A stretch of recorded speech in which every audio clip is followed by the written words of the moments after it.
Well, hello, I'm Josh and I'm back once again with another spooky movie to tell you about. And today I'm going to be talking about Joe Dante's 1989 horror comedy classic, The Burbs. So The Burbs stars Tom Hanks as Ray Peterson, who's just your stereotypical dad who has taken the week off from work to de-stress.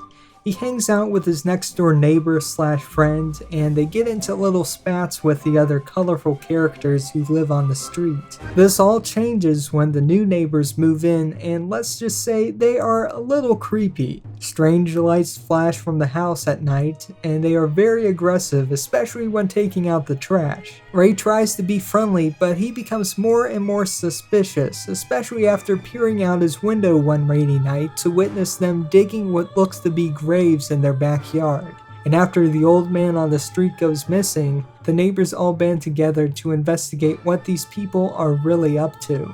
So this film, as I said, was directed by Joe Dante, so it of course has many familiar actors and another great Jerry Goldsmith score. And it definitely has the feel of what you would kind of expect with a Joe Dante movie. It's scary when it needs to be, with tons of suspense, but it also has this great kind of twisted sense of humor that's really entertaining. And the film is actually sold as kind of a spoof of Alfred Hitchcock's Rear Window, just putting it in a suburb, which the film still retains to some degree, although I'm glad they kept it from being just some kind of parody film. And I really enjoy the combination of the horror with the mundane, and it really makes for a funny pairing.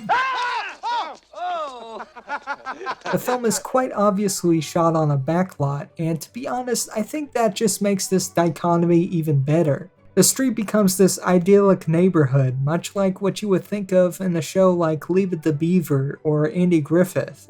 By creating a stylized image of suburbia, they can turn it on its head even more with the introduction of the horror. This is Walter. And now that I think about it, a very similar thing is done in David Lynch's film Blue Velvet, which actually came out around the same time, though it didn't exactly take the comedy route. And I also like the idea that the film limits itself to just one cul-de-sac. This keeps the film focused, and in a way it kind of makes the audience feel just as familiar with the neighborhood as the characters in the film. Just like Tom Hanks, you in a way live in their neighborhood when you watch the movie.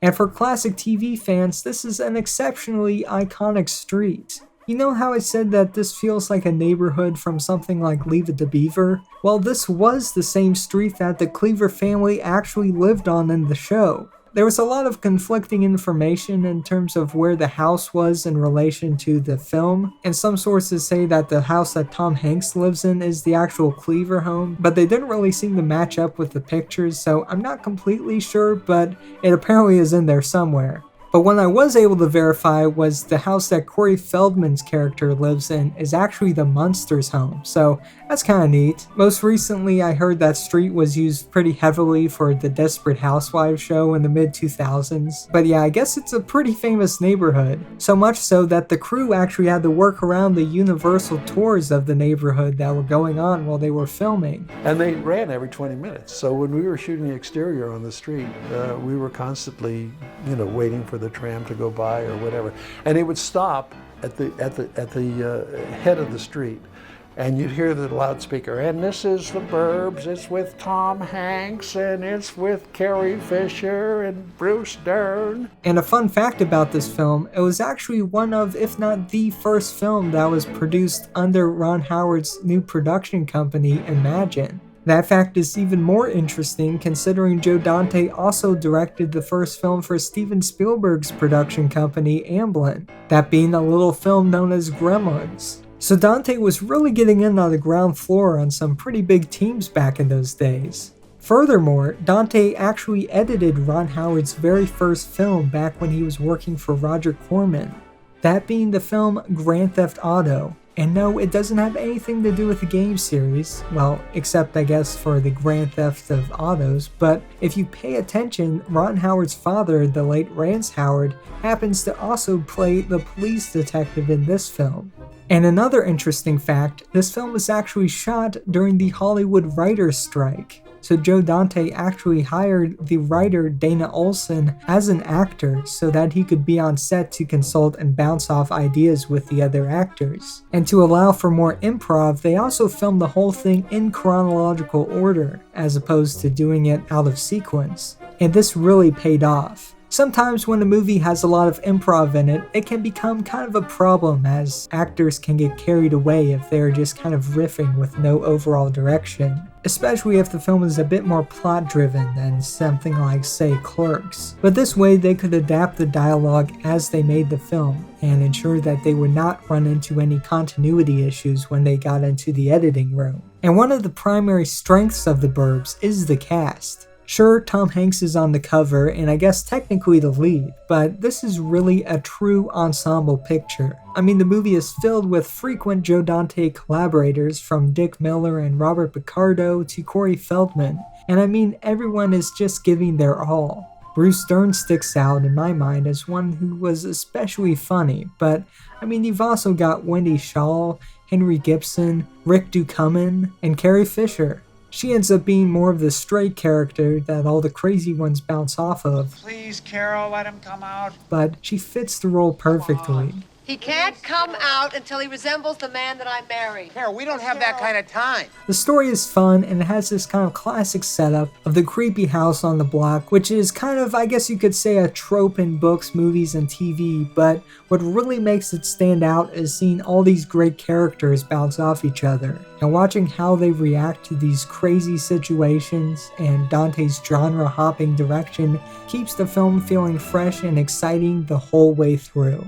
And if you look, there are also tons of little Easter eggs and references throughout that elicit future watches to spot them all. It just goes to show the attention to detail that went into this film. Sadly, like a number of films I've talked about on this series, it did not really get the greatest review scores when it first came out. In fact, according to Joe Dante, they were all pretty much kind of fair to bad. A statistic that's kind of surprising nowadays, considering the large cult classic status it now has. But that's The Burbs. It's a film that's as spooky as it is hilarious, and it makes for a very fun watch, especially with a big group of people this Halloween season. We both go inside and say hello. Are you chicken? Go for it, Mr. Peterson. Yes! So if you like to watch The Burbs, you have a few options. You can of course get the standard DVD. I think that runs for probably around $5 to $10. If you just want to watch the movie, that's a pretty solid way to go. But those of you who are fans of the film can also pick up this very nice Blu-ray copy from Shout Factory. It's got tons of bonus features, a reversible cover, and it's even got the work print cut of the film, which has 15 minutes of deleted scenes. And one of those is the extended dream sequence, which actually features Invasion of the Body Snatchers star Kevin McCarthy. And he's another frequent collaborator of Joe Dante that goes all the way back to Piranha and the Twilight Zone movie. So it's kind of cool to see him in this, even if he was cut from the final film. The biggest downside I'd say to this was the work print cut was actually saved on like a VHS tape, so the quality is pretty lacking, but it still makes for a pretty cool bonus feature. Alright, well I guess that leaves us to the question, what is your favorite horror comedy? It's a genre, or I guess mix of genres, that's always been one of my favorites, as it combines two of my favorite things. So I'm wondering, what are some of your favorites in the genre? Put your favorites in the comments section down below and start discussing. Hit the like button if you enjoyed this video, and subscribe if you want to see some more of these. Be sure to keep watching movies, and I'll see you again soon.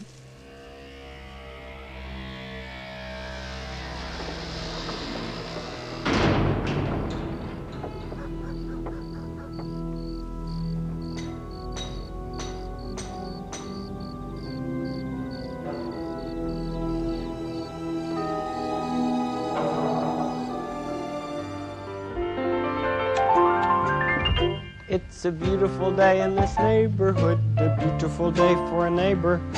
Would you be mine? Could you be mine? It's a neighborly day in this beauty wood, a neighborly day for a beauty. Would you be mine? Could you be mine?